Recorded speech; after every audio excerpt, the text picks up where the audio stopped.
गुरुदेव आप चरणों कोटि कोटि प्रणाम। हाँ, आपका प्रणाम स्वीकार है, आपको भी प्रणाम। बोलिए बोलिए। गुरुदेव मैं से बोल रही हूँ। हाँ हाँ हाँ हाँ। बहुत दिन हो गए आपके आशीर्वाद लेने के लिए मैं बहुत फोन लगाया पर लग नहीं रहा था। और अभी आपने व्हाट्सएप पर लिखा इसलिए उठा गया ना। हाँ गुरुदेव कोटि कोटि प्रणाम, बहुत आशीर्वाद दो गुरुदेव मेरे को। मेरी दीदी ने बताया मेरे को हाँ हाँ हाँ हाँ। कि ये वीडियो सुन पर मेरे को सुनते सुनते गुरुदेव हो गया मेरे को 25 दिन ऐसे हो गए मेरे को। अरे वाह, बस बहुत अच्छे शुभ हाँ आशीर्वाद। गुरुदेव आपके आशीर्वाद चाहिए। मैं बहुत परेशान हो चुकी हूँ। मेरा गुरुदेव पेट दुखता है मेरा। हाँ हाँ हाँ हाँ इतना पेट दुखता है कि मैं सारे डॉक्टरों के पास चली गई हूँ। हाँ हाँ हाँ 2 ऑपरेशन हो चुका मेरे। हाँ हाँ। और मैं डॉक्टर साहब दवाई लेती हूँ 2-3 आराम रहता है, आराम रहता ही नहीं बस। और इतनी परेशान हो गई। एक राजस्थान हॉस्पिटल में मेरे बोले हाथ बड़ी हुई निकाल दी वो। फिर उसके बाद और बहुत भटकती रही। 15-17 साल हो गए मेरे को, 17 साल हो गए पेट में दर्द रहते रहते। अब मुझे लगता है कि गैस बन रही है और डॉक्टर ने बताया कि आपकी आंत बड़ी हुई है जो निकालनी पड़ेगी। फिर वहाँ राजस्थान हॉस्पिटल ने वहाँ निकाल दी। फिर उसके बाद हम डॉक्टरों के पास और देवताओं के पास, इसे मैंने गुरु का ही नहीं बनाया पर मैं ऐसे देवताओं के, कोई कहते वहाँ जाओ तो वहाँ गए, कोई कहे वहाँ जाओ तो वहाँ गए। पर डॉक्टर साहब मेरे कभी पेट में आराम मिल ही नहीं रहा। बस दवाई लेती हूँ 4-5 दिन आराम लगता है और फिर वापस मेरा तो दर्द इतना बढ़ता है, रात दिन रोती रहती हूँ बस मैं। और इतनी भटक रही हूँ। बच्चों को मैंने बाहर भेजा, 7वां साल 8वां साल चल रहा है। कोटा रही मैं, बच्चों को पढ़ाया वहाँ। बच्चे ऐसे भटक रहे, कोई बात नहीं। पर डॉक्टर साहब मेरी आत्मा से मैं सुखी नहीं हूँ। बस मेरी इतना पेट दुखता है, रो रो के बस धन निकालती हूँ बस। अभी ऐसा है ना, तो डॉक्टर ने कहा ना कि गोलियां लेना, तो फिर गोलियां लेते जाना। नहीं तो मैं गोली ले रही हूँ सर, पर मेरे को क्या 3-4 दिन आराम लगता है, उसके बाद मैं और ज्यादा हो जाती हूँ ऐसा। यानी गोली लेने के बाद भी? हाँ गोली ले लेती हूँ गुरुजी। हाँ। और 4-5 दिन लगता है मुझे, हाँ मुझे आराम लगा। फिर वापस जाती हूँ तो डॉक्टर क्या करे बेचारा। वो मैं कहती हूँ हाँ आराम लग रहा तो और गोली लिखते, तो फिर वो गोली मैं ले ही नहीं पाती हूँ। उसके बाद और ज्यादा हो जाती हूँ गुरुजी में। तो बात ऐसी है, बहुत सारे बीमारी जो होते हैं ना, समझो पूरे शरीर में हमारे 100 बीमारी है। हाँ उसमें से 70 से 80%, 70 से 80% ज्यादातर बीमारी मानसिक होती है। तो हमें लगता है कि ये तो इसमें मन का क्या बात है। मानसिक माने हम क्या कहते हैं, वही ना कि मन से तैयार होने वाली। तो ऐसा है, जिसको भी बीमारी होती है वो कभी ये मानता नहीं है कि ये मेरी मानसिक बीमारी है। वो ऐसा समझता है कि ये शारीरिक ही बीमारी है। नहीं ये देखो, आपकी बात नहीं मानसिक बीमारी काटूंगी। में भी और शारीरिक बीमारी में भी शरीर का ही जो दुखना होता है या जो दर्द होता है शरीर से ही रिलेटेड होता है। तो इसलिए हम उसको समझते नहीं है कि ये मानसिक है, हम ऐसे समझे हुए शारीरिक ही है। लेकिन मैंने क्या कहा, शरीर में जो 100% समझो बीमारियां है, तो उसमें से 80%, 70-80% बीमारियां ये मानसिक होती है। चलो अभी मानसिक बीमारी है या शारीरिक बीमारी है, तकलीफ तो हो रही है, दर्द तो हो रहा है, तो अभी क्या करें। तो जो हम कहते हैं ना मानसिक बीमारी, लेकिन लगने में तो लगता है शारीरिक बीमारी। या डॉक्टर भी जहाँ जिस बीमारी का इलाज नहीं कर सकते, या वो भी इस नतीजे पे पहुंचते हैं कि नहीं समझ में आ रहा है बराबर, लेकिन दर्द तो हमें हो रहा है ना। लेकिन जो भी डॉक्टर होते हैं वो तो शरीर वाले होते हैं, शरीर के ही होते हैं ना, तो उनके मुताबिक तो उनको नहीं लगता कि वो फिर बोलते हैं कि ये इससे होता है उससे होता है। वो देखो उनका जैसा पढ़ाई है तो वो उस हिसाब से पढ़ाई के हिसाब से वो तो बता देते हैं, और बता देना ही चाहिए उन्होंने, बराबर। लेकिन मैं इतना ही कहता हूँ, फिर ये मानसिक बीमारी कैसे आती है। तो जी। मानसिक बीमारी जो होती है ये मन के कारण नहीं आती है। मन माने विचार। हम बहुत सारे विचारों में खोए हुए होते हैं। एक सेकंड में ऐसा समझो कि 100 विचार हमारे आते हैं, इतना स्पीड है विचारों में।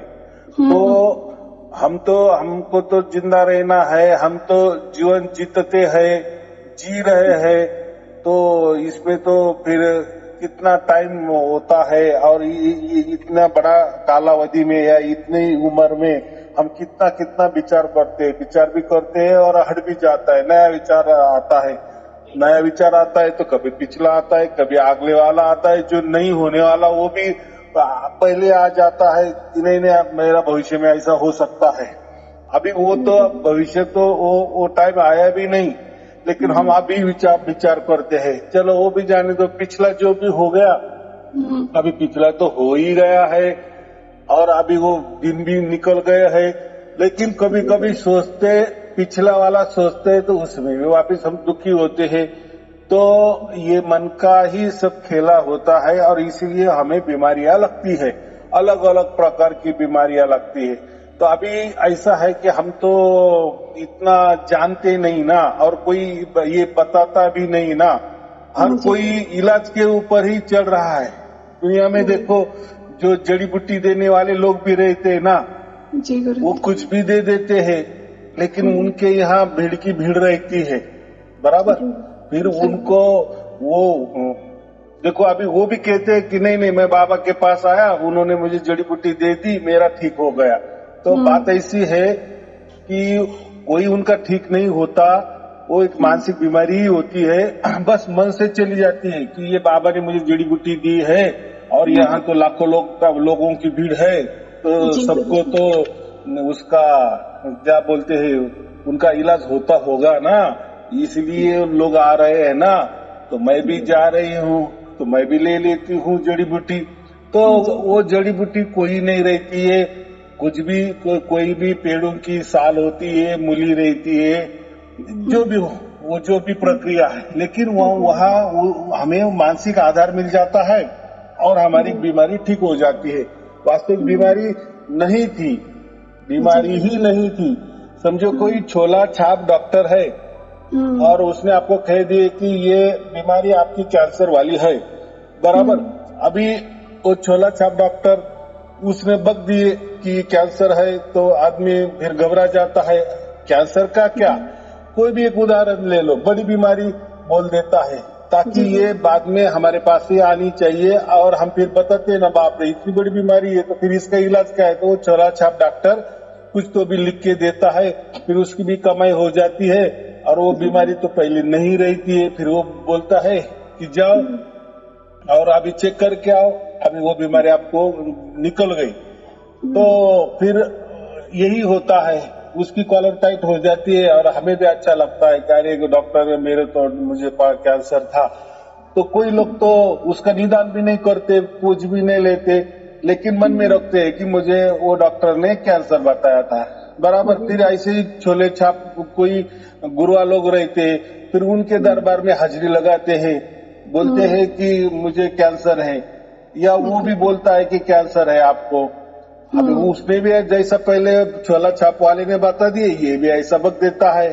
तो ये तो इसको तो मालूम है, हाँ मुझे तो वो डॉक्टर ने बताया था कैंसर है।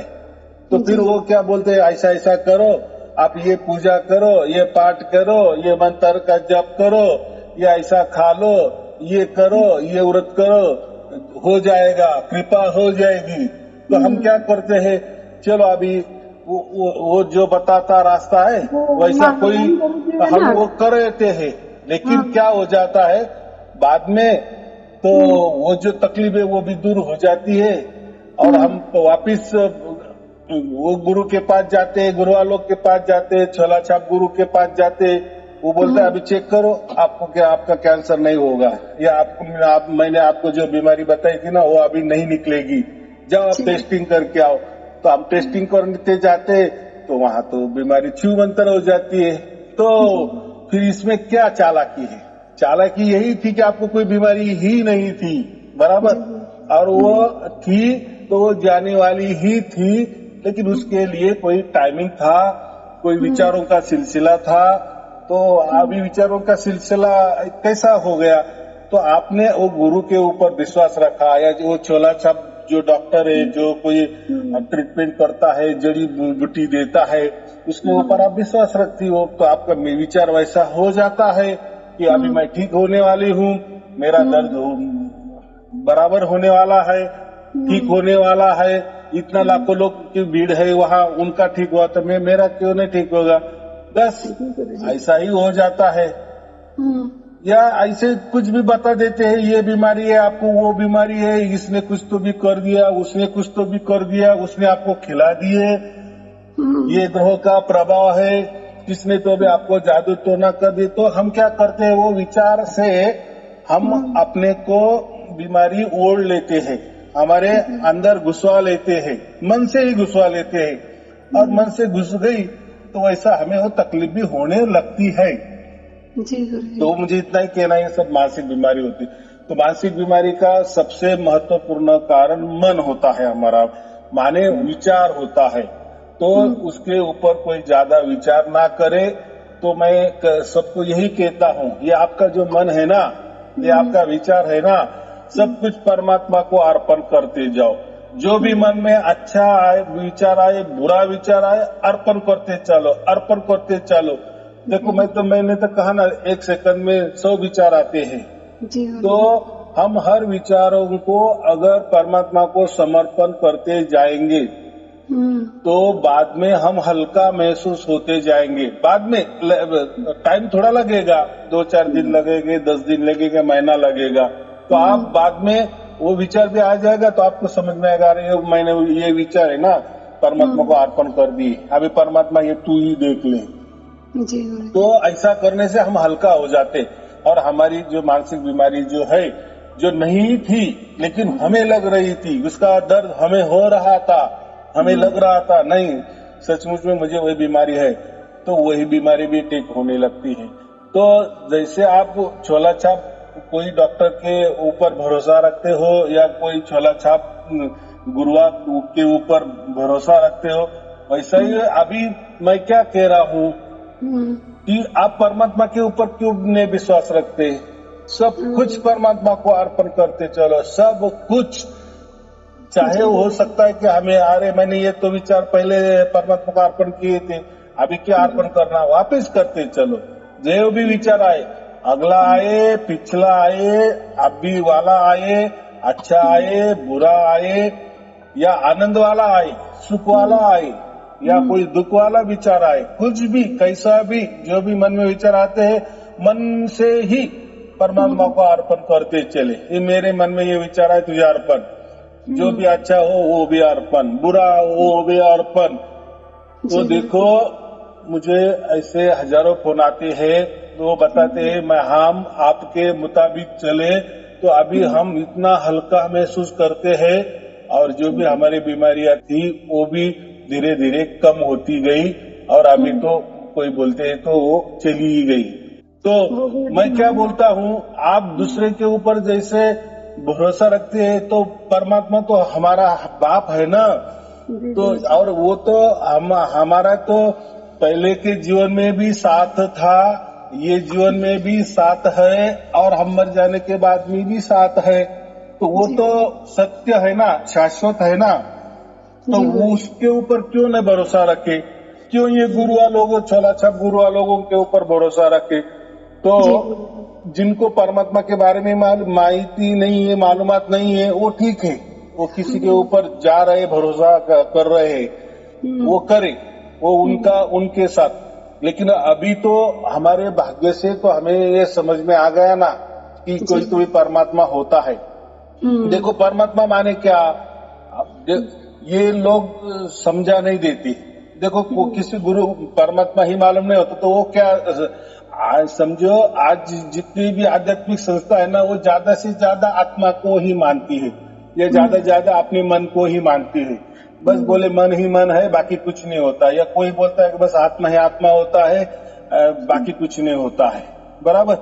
लेकिन ये जो तीसरी बात है जो कबीर साहब ने बताई है कि परमात्मा ही भी होता है, और परमात्मा है, बराबर। लेकिन हमारे धर्म ग्रंथों ने, धर्मों ने, पंथों ने, गुरुआ लोगों ने कभी परमात्मा की बात नहीं की।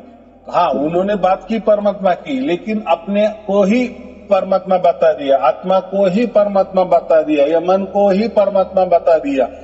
माने उन्होंने एक को ही रखा, बस आत्मा है, बाकी कुछ नहीं है। या कोई बोलता है परमात्मा ही परमात्मा है, बाकी कुछ नहीं, माने न आत्मा भी होती है, ना मन भी होता है, बस परमात्मा होता है। तो कोई क्या बोलता है, बस आत्मा ही होती है, ना कोई परमात्मा होता है, ना कोई मन होता है। मन वाले क्या बोलते हैं कि बस मन ही होता है, ना कोई आत्मा होती है, ना कोई परमात्मा होता है। तो ये विचारों का सिलसिला है, हमें उसमें नहीं जाना है। हमें परमात्मा ने अभी बता दिए है। अभी मेरे आपने प्रवचन सुने होंगे, बहुत सारे प्रवचन है, उसमें मैंने बता भी दिए हैं। बता तो नहीं, जानकारी तो सभी देते हैं। ये भी एक जानकारी हो गई ना कि आत्मा ही आत्मा है, ये भी जानकारी हो गई। या परमात्मा ही परमात्मा होता है, ये भी एक जानकारी हो गई। या मन ही मन होता है, ये भी एक जानकारी हो गई। लेकिन मैं जो जानकारी देता हूँ तो कि परमात्मा होता है, तो आपको लखा भी देता हूँ ना। माने आपके अंदर, आपके साक्षी से, आपके गवाही से, बराबर कि नहीं, वो हो जाता है। आपको अंदर, आपके अंदर उतर जाता है इसलिए हुआ ना। और ये लोग तो नकार देते हैं, या किसी को हाँ बोलते हैं, हाँ ये होता है, ये नहीं होता है। तो वो हाँ होता है, उसका भी कोई प्रैक्टिकल है, हमारे अंदर उतरता नहीं है। या जो ना बोलते हैं, तो उसमें तो प्रैक्टिकल की कोई बात ही नहीं होती, वो तो पूरा जीरो ही बता देते हैं। तो मुझे इतना ही कहना है कि समझो हमारा मकान है, और मकान के अंदर हम रह रहे हैं, बराबर। और मकान किसी तो भी जगह है, तो जो हम है ना मकान के अंदर, उसको आत्मा समझे, बराबर। और जो हमारा मकान है ना, उसको शरीर समझे। और जो मकान है, जिस जगह है, वो जगह परमात्मा समझो, बराबर। देखो अभी मैंने क्या बताया, एक मकान है, बराबर। मकान के अंदर आप रह रही हो, बराबर। तो आप हो गई आत्मा, बराबर। और आपका जो मकान है वो हो गया शरीर। और वो जो मकान जिस परिस्थिति में है, माने वो तो उसकी कोई तो भी जगह होगी कि नहीं। वो मकान के अंदर तो कोई सूरज का प्रकाश तो आने वाला है कि नहीं। रात में तो कोई चंद्रमा तो हो सकता है कि नहीं जी। उस मकान के ऊपर कोई आकाश होगा कि नहीं जी। उस मकान के आजू बाजू कोई हवा होगी कि नहीं, बराबर कि नहीं। तो वो जो है, जो मैंने कहा कि हवा है, पानी है, आकाश है, अग्नि है, ये सब कुछ परमात्मा है, ऐसा समझ के चलो। आए के तीन समझ में जी गुरु। आप है, आपको आत्मा समझो, बराबर। और वो जो आप जिस मकान में रह रही हो, वो मकान शरीर समझो। और मकान के बाहर वाला जो भी कुछ नजारा है, वो सब कुछ परमात्मा समझो, बराबर। तो इसमें कोई एक नहीं हो सकता, समझो आप ही नहीं है, तो वो मकान का भी क्या फायदा, और जो मकान जिस जगह खड़ा है उसका भी क्या फायदा है, बराबर। लेकिन आप हो और मकान ही नहीं है, बस खाली जगह है, तो वो भी कुछ काम की नहीं है, बराबर। तो आदमी का जन्म, जो हम कहते हैं ना 84 लाख योनि का जन्म कैसा होता है, तो हम एक मकान छोड़ के दूसरा मकान में जाते हैं, तीसरी जगह जाते हैं, मकान बनाते हैं, चौथी जगह जाते हैं। ऐसे 84 लाख योनि में हम मकान बनाते हैं, ऐसा समझो। अभी मकान माने शरीर, फिर अलग अलग शरीर, अलग अलग मकान, बराबर की नहीं। अभी समझो आप पहले गरीब थी, इसलिए आप कोई झुग्गी झोपड़ी में रह रही हो जी, कुछ छोटा सा मकान में रह रहे हो। आपके पास पैसा आ गया, आपने थोड़ा अच्छा वाला मकान खरीदी कर लिया, बराबर की नहीं। लेकिन इस मकान से आप उस मकान पे गई, पिछले वाला छोड़ दिए या बेच डाला, या जो भी प्रक्रिया है, बराबर। और आप अमीर हो गई, तो आपने वो जो दूसरा वाला मकान लिए थे वो भी छोड़ दिया, अभी तीसरे मकान में गए। ऐसे हम 84 लाख योनि में भटकते हैं, हम एक ही रहते हैं, लेकिन शरीर अलग अलग होता है। जैसे मकान अलग अलग है, लेकिन उस मकान में जाने वाले हम एक ही है, एक ही तो है। ऐसा ही है।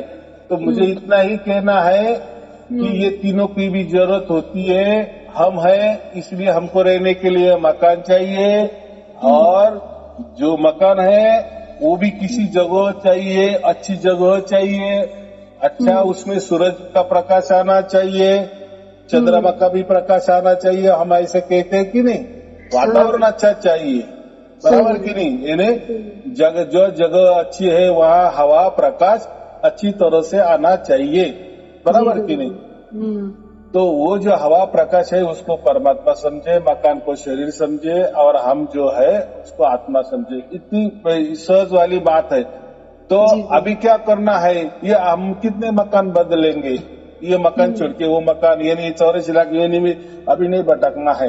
अभी हमें मकान भी नहीं चाहिए और कुछ नहीं चाहिए। अभी हमें उस स्थान पे जाना है, जी उस स्थान पे जाना है कि जहाँ ऐसी कोई जगह भी नहीं होती और कुछ नहीं होता, बस वही वही होता है, माने परमात्मा ही होता है। फिर अभी जैसा ये प्रकृति में हमारा ठिकाना है, प्रकृति में सूरज है, प्रकृति में चंद्रमा है, प्रकृति में हवा है, पानी है, अग्नि है, सब कुछ है, जी पेड़ पौधे वृक्ष सब कुछ है। लेकिन परमात्मा की जो जगह होती है वहाँ ये कुछ नहीं होता, वो अलग ही वातावरण होता है। उसका वर्णन हम नहीं कर सकते, बैठे बैठे नहीं कर सकते, क्योंकि हम जो वर्णन करेंगे, क्योंकि हम प्रकृति में बैठे हैं ना, जी गुरुजी। बराबर कि जैसे हम पानी के अंदर चले गए और हमको कोई बोलना है, कोई हमें बात करना है, तो हमें पानी के बाहर आना पड़ेगा ना, तब सही हम है। बात कर रहेंगे ना, किसी को बुलाना है तो। लेकिन पानी के अंदर हमने डुबकी लगाई है, चारों तरफ पानी है, तो हम बोल सकते हैं क्या, हमारा आवाज बाहर जा सकता है क्या, नहीं जा सकता ना। वैसा ही ये प्रकृति है, प्रकृति से हम पूरे तरह से ढक गए हैं, बराबर। तो प्रकृति से ढक गए, इसीलिए हम जो भी कोई विचार करेंगे तो बाहर का क्या वातावरण है, जब तक हम वहां नहीं जाते, यानी वो पानी के अंदर जब तक बाहर नहीं आते तब तक हमें कुछ समझ में नहीं आता है, अंदर क्या विचार करेंगे। तो वैसा ये प्रकृति से हम ढके हुए हैं। परमात्मा क्या होता है, उसका ठिकाना कैसा होता है, वहाँ सचमुच में सूरज होते हैं या चांद होते हैं, कोई हरियाली होती है, वृक्ष होते हैं कि नहीं होते हैं।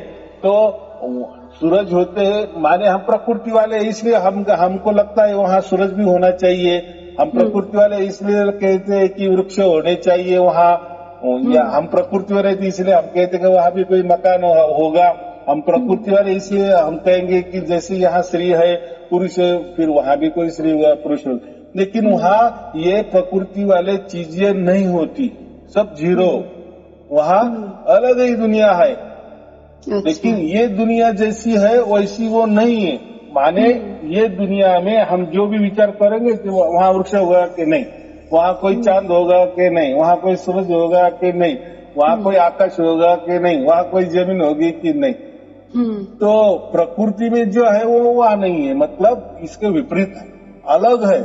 तो जब जाएंगे तभी वो उसका पता चलेगा ना। जैसे मैंने कहा कि पानी के अंदर हम है, डुबकी लगाए हुए है, चारों तरफ पानी है, लेकिन हमको कोई बात करनी है तो हमें पानी के बाहर आना पड़ेगा ना, तभी हम बात कर सकते हैं ना, किसी को बुलाना है या कुछ भी। वैसा ही जब ये प्रकृति हम छोड़ देते हैं, परमात्मा फिर उसके जो भी ठिकाना है वहाँ हमें लेके जाता है। तो वो बात अलग है। अभी फिर वहाँ हम गए, उसको मोक्ष कहते हैं, परम धाम कहते हैं उसको, और वो स्थिति में हम जाते हैं। फिर ये झंझट ही नहीं ना। लेकिन हमको परमात्मा का ही पता नहीं तो हम क्या करेंगे, एक घर छोड़ के, एक मकान छोड़ के दूसरा मकान, तीसरा मकान, यानी 84 लाख योनि अलग अलग अलग अलग अलग घूमते ही रहेंगे, बराबर। लेकिन अभी हमको पता चला कि परमात्मा होता है, और वो जैसे होता है तो ये तो हो गई मालूमात। लेकिन जब हम उसके को विश्वास रखते हैं तो वो परमात्मा हमारे अंदर भी उतरने लगता है, और हमारा अनुभव, हमारा आत्मा उसका अनुभव भी करने लगता है, जो अभी आपने कहा।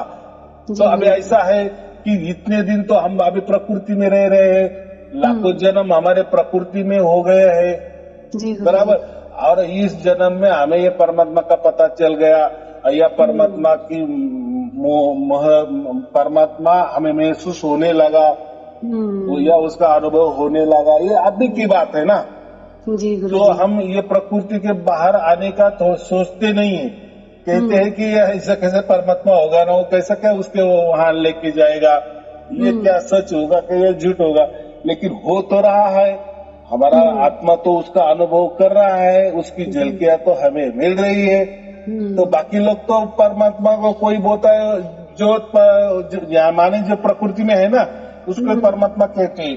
हाँ, आपको कोई अंदर में ज्योत दिख गई क्या, आपको कोई प्रकाश दिखा क्या, आपको कोई अंधेरा दिखा क्या, आपको कोई चमकीला दिखा क्या, आपको ये दिखा क्या, वहाँ ऊंट से दिखा क्या, कोई आपको महापुरुष दिखाई दिया क्या, वगैरह। माने प्रकृति की बातें करते, लेकिन प्रकृति के परे परमात्मा है ना, तो प्रकृति जैसा कैसा होगा। जी गुरु। अगर प्रकृति जैसा ही परमात्मा है तो फिर प्रकृति छोड़ के जाने का क्या है। फिर ये गांव से गए और उस गांव में गए, ये गांव छोड़ दिए उस गांव में चले गए, तो प्रकृति में ही है हम। फिर वहां का अगर मोक्ष या कोई अलग बात है, तो ये बात नहीं है। तो मुझे अभी इतना ही कहना है कि अभी हमारा जो मन है, अभी हम ऊंचे स्तर पे गए हैं, लेकिन पिछला जो कोई स्तर है प्रकृति का, तो वो थोड़ा सा उसका हमें अभी उसमें ही रह रहे ना, तो उसकी हमें आदत हो गई है। माने सुख दुख, थोड़ा आनंद, तो इसकी हमें थोड़ा सा ये हो गया है, इसकी लत लग गई है हमें, बराबर। तो हमें अगर परमात्मा भी मिल गया, उसकी झलकियां मिलने लग गई, या परमात्मा ने हमारा भी चुनाव भी किया, और अभी हम मरने के बाद परम धाम में भी जाने वाले, ये भी तय होगा, ये भी सब कुछ समझ में आ गया। लेकिन इतना होने के बावजूद भी हमारी बीमारियां हमारा पीछा क्यों नहीं छोड़ती, ये भी एक प्रश्न है कि नहीं, सवाल है कि नहीं। तो धीरे धीरे वो भी जाएगा, वो भी जाएगा, वो भी जाएगा। कैसा जाएगा, बस आप प्रवचन सुनते जाओ, प्रवचन सुनते जाओ। ये आपके विचारों को एक नया ऊर्जा देता है, एक नई मालूमात देता है। ऐसा समझो, मालूमात नहीं, आपके अंदर उतर ही जाता है। और वो जो उतरना या मालूमात देना या समझ देना, ये काम परमात्मा करता है। तो वो परमात्मा की प्रणाली थोड़ी अलग है, बराबर। प्रकृति जैसी नहीं है। प्रकृति में जैसे हम डॉक्टर के पास जा सकते हैं, प्रकृति में हम कोई इसका इलाज कर सकते हैं, तो हमें डॉक्टर भी आंखों से दिखाई देता है, इलाज भी आंखों से दिखाई देने लगता है, बराबर। लेकिन ये बात यहाँ नहीं चलती, परमात्मा की यहाँ नहीं चलती। तो परमात्मा ही जब हमारा जीवन चलाता है, तो उसकी कोई ढंग होता है, उसकी कोई प्रणाली होती है, उसको हम क्या कहते हैं, लीला। तो उसकी लीला, परमात्मा की लीला परमात्मा ही जाने। तो वो करेगा, वो जरूर करेगा। तो अभी फिलहाल अभी क्या करना है, तकलीफ तो हो रही है, व्याधि तो है, तो हमें इससे छुटकारा कैसे पाएंगे। तो अभी हमारा जो विचार है ना, ये जो मन है ना, इसको हमें बड़ा करना है, विस्तृत करना है। जी गुरु। तो ये कैसे करेंगे, बस प्रवचन सुनते जाओ, प्रवचन सुनते जाओ, होने दो, जो हो रहा है तकलीफ हो रहे होने दो, बाद में वो भी धीरे धीरे धीरे सब कुछ चलती जाएंगी, बराबर। अभी काम उन्होंने हाथ में ले लिया है ना, जैसा हम कोई मकान भी बनाते हैं ना, तो जो बनाने वाला है, तैयार करने वाला कॉन्ट्रैक्टर है, तो वो तो एक दिन में नहीं बनाता। जी वो तो आपके पास से कोई समय लेगा कि नहीं, 6 महीना 1 बरस। जी। तो उस टाइम हम कहीं तो भी बाजू रहेंगे ना, और फिर वो तैयार करते जाएगा, एक दीवार खड़ी करेगा, फिर 2 करेगा, 4 करेगा, फिर जो भी है, तो उसको टाइम लगता है। वैसा ही अब भी परमात्मा हमें मिल गया ना, तो अभी उसकी प्रणाली से हमें कैसा सुख में रखना है, कैसे आनंद में रखना है, अपने बच्चों को कैसा ये करना है। देखो अभी परमात्मा के यहाँ 2 बातें होती है। जी गुरु जी। अगर परमात्मा ने पूरी तरह से हमें पूरे जीरो कर दिए, जीरो माने प्रकृति के जो दुख आते पूरा जीरो कर दिए, तो फिर हमें वापिस ऐसा लगेगा कि प्रकृति में रहना अच्छा है। जी गुरु जी। बराबर। तो इसकी वापिस लत लग जाएगी। तो परमात्मा को ये भी करना है कि थोड़ा बच्चों को दुख भी होना चाहिए, ताकि उसको लगे कि नहीं अभी ये झंझट ही नहीं, अभी ये झंझट नहीं चाहिए हमें, बस अभी हमें परमात्मा के यहाँ जाना है, उसके परम धाम में जाना है और अनंत काल के लिए वो परम आनंद में हमें रहना है। वो जो वातावरण है वो बस परम आनंद वाला वातावरण है, और जो परम आनंद है वही परमात्मा होता है। बस उसी क्षेत्र में हमें जाना है। और फिर वहाँ कैसा वो लेके जाता है, तो 100 शरीर तो कोई लेके नहीं जाता, ये बॉडी तो वहाँ नहीं रहेगी, लेकिन हमारे आत्मा तो रहेगी कि नहीं, जिस आत्मा से हम बोल रहे, चल रहे, विचार कर रहे हैं या जिंदा है, बस वही आत्मा वो परम धाम के जो वातावरण है उसमें रहती है, आनंद में रहती है, बराबर। फिर वहाँ कोई प्रकृति वाले विचार नहीं होते कि मुझे अभी बच्चे चाहिए या मेरी शादी होनी चाहिए या मुझे अभी कोई संसार करना है, ये बातें वहाँ नहीं। सब विचार ही अलग हो जाता है। बस परम आनंद, परम आनंद, परम आनंद, अनंत काल के लिए हम परम आनंद में जाते हैं, हमेशा के लिए जाते हैं। उसको तो मोक्ष कहते हैं, इसलिए तो संतों ने मोक्ष की बातें की है। मोक्ष माने ये जन्म का चक्कर है नहीं, ये घर बदलने का चक्कर है नहीं, ये घर से दूसरा घर, तीसरा घर, चौथा घर। हम तो देखो कहीं तो एक ही जगह रहेंगे ना, तो पहला घर छोड़ते तो दूसरे घर में जा रहे, तो वो छोड़ भी दिया तो तीसरे घर में जाएंगे, लेकिन हम जाने वाले तो एक ही है ना। तो वैसा ये आत्मा 84 लाख योनि भोगती है। तो किसी कोई योनि अच्छी भी होती है, कोई बुरी भी होती है, कोई दुखदायी भी होती है। जैसे हम तो आंखों से देखते हैं ना, कैसे कुत्ते का कैसा जीवन होता है, गौ माता का भी कैसा जीवन होता है, हम कीड़ों मकोड़ों का कैसा जीवन हम देखते हैं, वृक्ष का कैसा जीवन हम देखते हैं कि नहीं। ये भी योनि है, वो भी उसमें कुछ तो भी है, वो भी वहाँ हम वही कहते हैं ना, उनकी वो भोग योनि है। तो हमें तो कोई किसी का जीवन अच्छा भी दिख रहा है तो किसी को बुरा भी दिख रहा है, दर दर के भटक खा रहे। तो हम भी उसी में कभी न कभी गए हैं, बराबर। देखो अगर जैसे कोई कुत्ता होता है, हम उसको प्यार करते हैं, कोई कुत्ते को हम प्यार करते, क्यों करते हैं, क्यों उससे लगाव है, तो हम भी कभी न कभी उसी योनि में चले गए होंगे, बराबर कि नहीं। या ऐसा है कि अबे हम कोई कुत्ते का नफरत करता है, तो किसी तो भी योनि में हम कुत्ता होंगे, लेकिन किसी मनुष्य ने उसको बहुत तकलीफ दी होगी, इसलिए अभी वो मनुष्य का ये करता है, तिरस्कार करता है, उसके ऊपर घूमता है। यानी ये थोड़ा सोच समझ के चलना, ऐसा क्यों होता है। किसी को कुत्ता पसंद आता है तो किसी को कुत्ता पसंद नहीं आता। जी जी। तो यही बात होती है। तो ये जो चक्कर है 84 लाख योनि वाला चक्कर है, कम से कम अभी ये जो अभी मनुष्य जन्म मिला है, इस जीवन मिला है, इसमें हमें परमात्मा का पता चला है, ऐसा समझो। पता चला माने कि कोई आप भी परमात्मा कोई नया आ गया, ऐसा कुछ नहीं। परमात्मा पहले सब में मालूम नहीं था, परमात्मा पहले से ही था, मालूम नहीं था, बराबर। बच्चे का जैसा मकान में जन्म हो जाता है, छोटा बच्चा होता है, एकदम 6 महीने का होता है, तो उसने घर मकान ही वो देखता है ना, वो तो चल नहीं सकता, कुछ नहीं सकता, बस उसके आंखें वो सब मकान ही देखते हैं।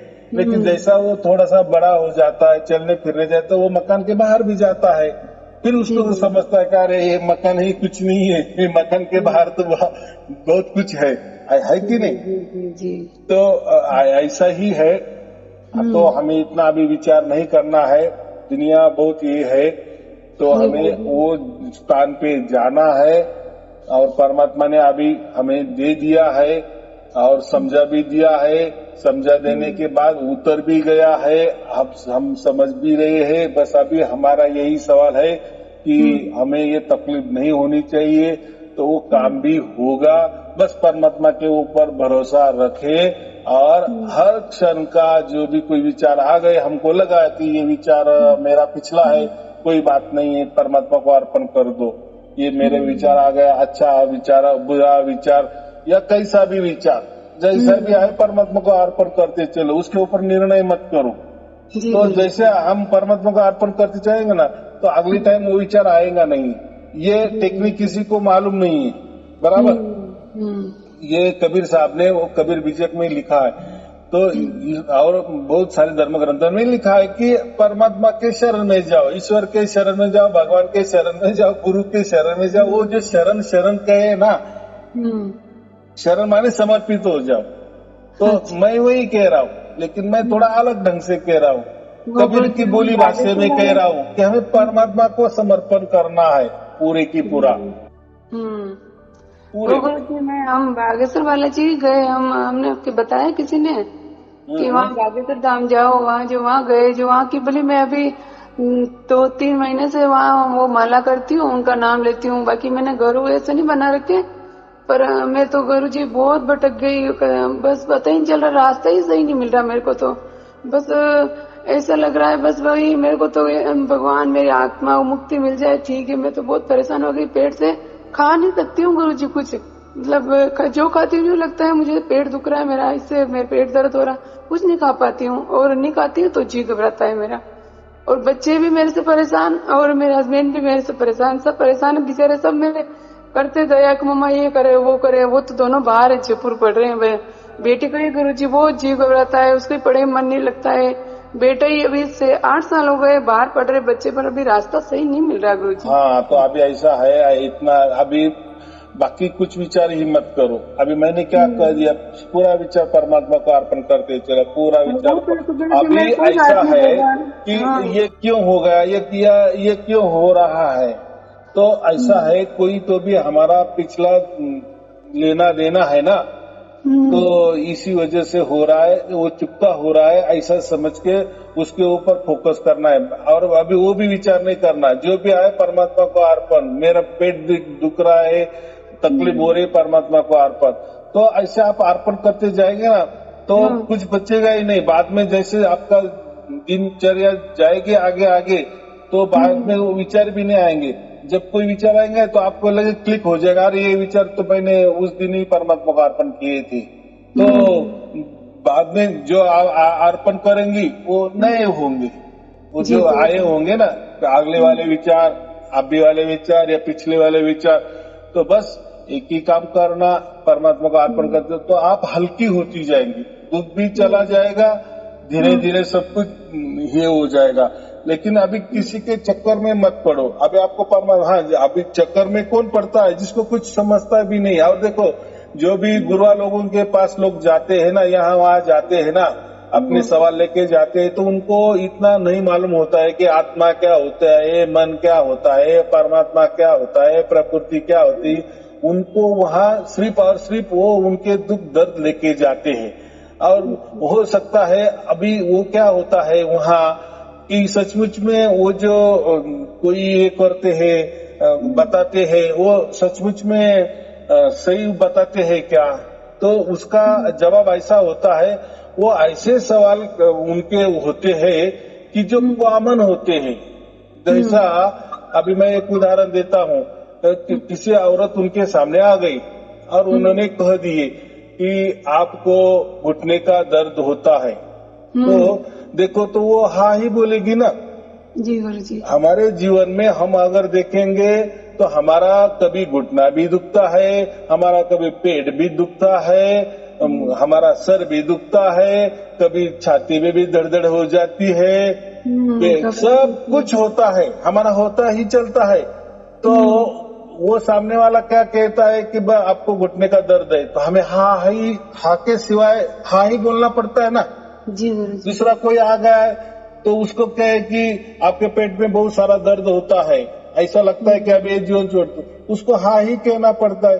तो शरीर है ना, तो शरीर की सब बीमारी सबको रहती है, यानी कभी न कभी पेट दुखेगा, कभी सर दर्द होगा, कभी कुछ होगा तो कभी कुछ होगा। तो वो जो उनके जो सवाल होते हैं तो वो कॉमन होते हैं। कॉमन माने 99.99% उसमें हर व्यक्ति बैठता है, हर कोई बैठ जाता है। और ऐसा समझो उसने ऐसा कह दिए, कोई एक जवाब, कोई एक सवाल ऐसा कर दिए कि ये आपके साथ हो रहा है, और अभी आप उनके सामने हो और आपको तो मालूम है इसका जवाब नहीं, ऐसा मुझे कुछ भी नहीं होता, तो आपकी उतनी हिम्मत नहीं होती। तो वो वहाँ जो माहौल होता है, लाखों की भीड़ होती है, गुरु का जो प्रभाव होता है, तो आप हाँ कह देती हो जी क्योंकि उतना टाइम भी नहीं रहता बहस करने के लिए। और हो सकता है कि हाँ, हो सकता है कि कभी कभी हमारे से भी गलती हो गई होगी जो मुझे याद नहीं है, तो इसी हिसाब से हम हाँ भी कहते हैं। बस लोग तालियां बजाते हैं, देखो गुरुजी ने कैसा उनको बता दिए और वो सब कुछ सच निकला, बराबर की नहीं। तो जीवन में बचपन से लेकर जब तक आप गुरु के सामने जब जाती हो ऐसा कोई सवाल लेके, तो हर प्रकार के घटना हमारे से हो गए होते हैं, हर प्रकार की, फिर शारीरिक हो, मानसिक हो, कोई अलग ढंग की हो, आनंद वाली हो, सुख वाली हो, ऐसी सब घटनाएं हमारे हो जाती है, लेकिन हम भूल जाते हैं। जैसे मैं कहता हूँ ना, कल क्या खाए वो भी हम भूल जाते हैं। तो हम क्या फिर गुरु के सामने कहते कि हाँ हो सकता है, हाँ हाँ आपने जो कहा होगा, हाँ कह दे। वहाँ क्या हाँ या नहीं कहना है ना। तो ज्यादातर वो जो उनके जो सवाल होते हैं वो उनका जवाब हाँ वाला ही हो जाता है, यानी हमसे हाँ ही निकलता है। ऐसा ही वो ट्रिक है, वो कोई ये नहीं होता। चलो, लेकिन लोग मान रहे हैं। देखो पूरा दुनिया है, दुनिया है तो हर प्रकार के लोग उसमें भरे हैं, हर विचारों के लोग भरे हैं, तो बहुत सारे लोगों को वो भी अच्छा लगता है। लेकिन मुझे इतना ही कहना है, उसमें कोई परमात्मा नहीं है, बराबर, या हमें मोक्ष देने वाला उसमें कोई बात नहीं है, या हमारा हमेशा के लिए दर्द मिटने वाला नहीं है। आज हम उस गुरु के पास गए, ये समस्या लेके गए, चलो वो समस्या का हल हो गया, ऐसा एक मिनट में मानो, वापिस कुछ दिन के लिए दूसरी समस्या खड़ी हो जाएगी, वापिस आप गुरु के पास जाएंगे। ये कितने दिन जाएंगे आप, और आपका नंबर लग जाएगा, ऐसा कुछ है क्या? जी मैं तो ये कुछ हल नहीं ना। मरते दम तक आपके हजारों सवाल आपके जीवन में उठेंगे या उठ गए हैं, तो कितने जवाब लेके आप जाएंगे, कहाँ का जवाब ढूंढने को जाएंगे? तो ये सिलसिला ही खत्म करना है। इसलिए ये सिलसिला कैसा खत्म होगा? बस अभी किसी के पास जाना नहीं, हमें बस एक ही परमात्मा हमारा सब कुछ है, उसको अर्पण करते जाओ, अर्पण करते जाओ।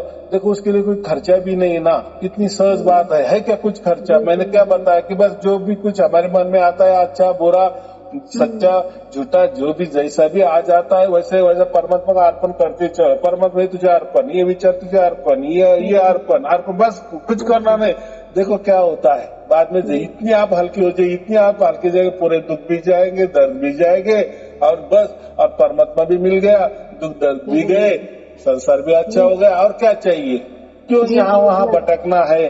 और वहाँ उनके पास जो भी इलाज है वो टेम्पररी है, थोड़े दिन के लिए, लेकिन बाद में हो सकता है कि वापस हो जाएगा। वो तो एक ट्रिक भी रहती है, वो एक जादूगरी रहती है, हम क्या कहते हैं, एक जादूगरी रहती है, वो एक माहौल होता है वैसा। तो उसमें कोई परमात्मा नहीं होता, मुझे इतना ही कहना है, बराबर। जी गुरु जी। वो गुरु जी मैं अभी बागेश्वर बालाजी कर रही थी ना, तो वो उनका मैंने प्याज भी छोड़ रखा है, पर अभी मुझे तो आराम लग ही नहीं रहा, तो अब उनका करूँ क्या करूँ? तो फिर मैं अभी देखो ऐसा है, आपके मन में अगर ऐसा ले लिया है सूचना, उसको हम सूचना बोलते हैं, आदेश बोलते हैं। अगर देखो उस आदेश में तो कोई कुछ नहीं रहता है, कुछ भी उसमें क्या बोलता है, कोई भावार्थ नहीं रहता है, कुछ भी ये नहीं रहता है। लेकिन क्या होता है, अभी आपके मन में सूचना ले लिए ना कि ये मैंने छोड़ दिए इसलिए मैं ठीक हो गई, बराबर। तो हो सकता है आपने वापस वो खाना शुरू कर दिए तो वापस आपको दर्द आ सकता है। ऐसा क्यों? तो आपका विश्वास हो गया ना उसके ऊपर कि मुझे गुरुजी ने ये बता दिए है, ये मत करो, और मैंने ये छोड़ दिए तो मैं ठीक हो गई। और फिर मैंने अगर अभी कह दिए कि आप खाओ तो आपको वापस दर्द शुरू हो जाएगा।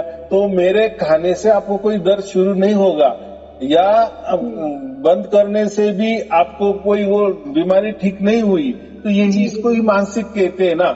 लेकिन आपने एक बार ठान लिए ना, बस परमात्मा के अलावा कोई बड़ा नहीं होता, कोई गुरु बड़ा नहीं होता, कोई मंत्र बड़ा नहीं होता, जी कोई जी चालाकी बड़ी नहीं होती, कोई जड़ी बूटी बड़ी नहीं होती, कोई डॉक्टर बड़ा नहीं होता। एक बार आपने ठान लिए ना और परमात्मा का ही विचार करते रहे, सेकंड सेकंड परमात्मा को ही अर्पण करते चले, माने परमात्मा का विचार, जैसा परमात्मा का विचार आपका ज्यादा ज्यादा हो जाएगा, फिर बाद में आपने सचमुच में वो छोड़ भी दिए तो भी आपको कुछ नहीं होगा, क्योंकि आपको समझ में आ गया कि ये सब मन के हिसाब है, मन को बांधा जाता है, मन को कोई तो बहलावा फुसलाया जाता है, बाकी उसमें कुछ ये नहीं है कि सचमुच में कांदा या प्याज मैंने बंद किया और मेरी तकलीफ गई, तो प्याज का और उस तकलीफ का कोई भी क्या बोलते हैं रिलेशन नहीं है, कोई संबंध नहीं मेरे है। आराम लगा ही नहीं सर गुरुजी। मेरे दिमाग की गोली बहुत खाई गुरुजी मैंने, पर मेरे आराम नहीं लग रहा है। अभी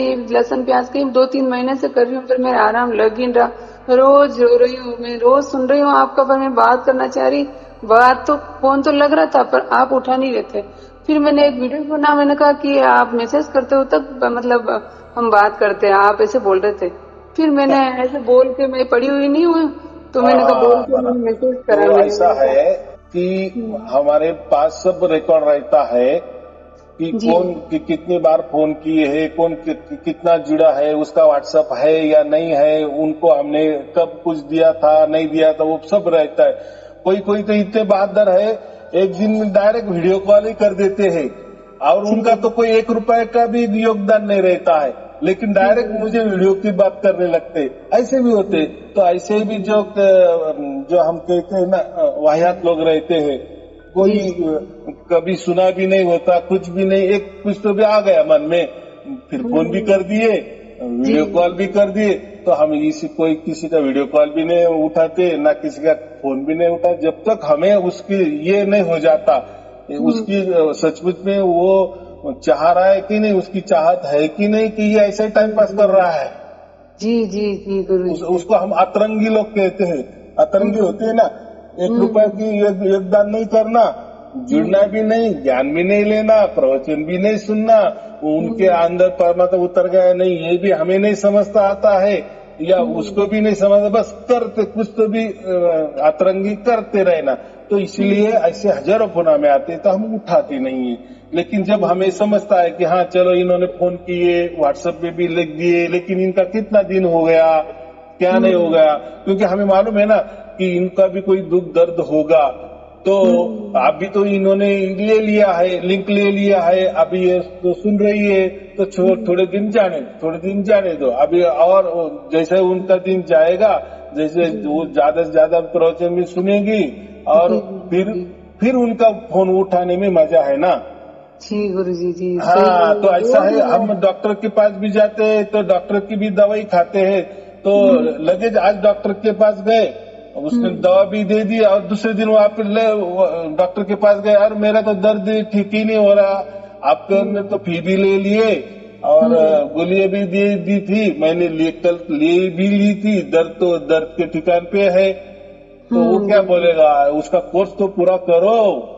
जी मैंने 8 दिन आपको खाने के लिए कहा था, आपने तो बस 1 दिन हो गया खा लिया, और दूसरा तो ऐसा है कि परमात्मा की भी परीक्षा लेता है, ऐसा समझो थोड़ी देर के लिए, परमात्मा कोई परीक्षा नहीं लेता, लेकिन उस तो भी हम भी उसके विश्वास के पात्र बनना चाहिए कि नहीं परमात्मा के। जी गुरु जी। चलो मुझे आप झूठ बोल सकती हो या सच भी बोल सकती हो, लेकिन मुझे सच बोलना या मुझसे झूठ बोलना, इसके पहले परमात्मा को तो आप क्या हो क्या नहीं ये तो सब कुछ मालूम है ना, और मैं उसका ही दे रहा हूँ ना, बराबर कि नहीं, उसकी ही बातें बता रहा हूँ, तो कम से कम हम उसके विश्वास के पात्र तो बनना चाहिए कि नहीं, बराबर कि नहीं। बस उसके विश्वास के पात्र बन गए तो आपका सब कुछ दर भी चला जाएगा, सब कुछ आपके मन के मुताबिक हो जाएगा। जी गुरु जी, आपका आशीर्वाद चाहिए मेरे दोनों बच्चों पे, मेरे हस्बैंड पे, मेरे पे, मेरा आपका कोटि कोटि प्रणाम। और मेरा आशीर्वाद चाहिए आपका, मेरे में ठीक हो जानी चाहिए गुरु जी, मेरे बस मेरा पेट में आराम मिल जाए तो मेरा पूरा परिवार सुखी हो जाए, मिल जाएगा। बस प्रवचन सुनती जाओ और सब कुछ परमात्मा को अर्पण करती चलो, बस। एक अर्जी और है मेरे पापा की गुरु जी। मेरे पापा तो क्या बताऊं गुरु जी, मम्मी को 2 साल हो गए, शांत हो गई मम्मी तो, और पापा जैसी मम्मी गई, जैसी पापा डिस्टर्ब हो गए, तो अब वो रात दिन इतने परेशान है, क्या कहूँ मैं आपको। रात दिन पानी में ही रहते, पानी डोलते थूकते, बाथरूम में जाते, लेटरिन में जाते और किवाड़ बंद करके नल चालू करके पानी में हाथ धोते, बार बार मानते ही नहीं। पूरा परिवार परेशान है, वो उनकी हाँ, आत्मा तो इतने कुछ परेशान नहीं, है। उनको प्रवचन सुनने के दे दो, बराबर। उनको कानों में आवाज नहीं आती है गुरुजी, सुनाई नहीं देता उनको। हाँ, तो एक काम करो, वो कोई साइट्रिक जो डॉक्टर होते हैं ना, साइकेट्रिक जो हम विश्लेषक जो बोलते हैं, मनोवैज्ञानिक जो कहते हैं, डॉक्टर जो रहते हैं ना मन के ऊपर काम करने वाले, उनका इलाज चल रहा है डॉक्टर साहब, उनका डॉक्टर का। हाँ, तो उनकी जो गोलियां अगर शुरू कर दी तो वो भी चला जाएगा, बराबर। उनकी गोली चल रही है, 2 साल हो गए, वो गोली चल रही है गुरुजी पर। तो फिर पापा डॉक्टर के पास लेके जाओ ना, वो साइकेट्रिक के पास ही लेके जाओ आप। उनके पास ही लेके गए गुरुजी, उनके सब कुछ कर लिया पर पापा का आराम नहीं मिल रहा। चलने दो चलते नहीं माने, ट्रीटमेंट चालू रखो, या डॉक्टर को वापस दिखाने को जाओ, वो देंगे, थोड़ी पावर वाली गोली देंगे, लेकिन हो जाएगा। अभी कैसा है, उससे तो बेहतर ये प्रवचन भी सुनते जाए तो हो जाता, लेकिन आप बोले कि उनको सुनने कोई नहीं आ रहा है ना। चलो ठीक है, आवाज कम आती है गुरुजी, उनको सुना ही नहीं रहता है। हाँ, तो कोई चिंता की बात नहीं है, तो आप उतना तो करो, डॉक्टर का इलाज करते चलो, है ऐसे सब कुछ निकला है, सब कुछ अच्छा हो जाएगा। चलो ठीक है, आपको और आपके परिवार के लिए शुभ आशीर्वाद, सत्साहिब जी, सत्साहिब जी, सत्साहिब। आशीर्वाद रखना गुरुजी हमारे साथ पे गुरुजी। हाँ हाँ जी गुरुजी, शक्ति देना मेरे को। हाँ हाँ हाँ हाँ, ऐसा वीडियो डालना डांस गुरुजी में, ताकि सुनती रहूं, मेरा मन लगता रहे मेरे। हाँ हाँ हाँ, शुभ आशीर्वाद।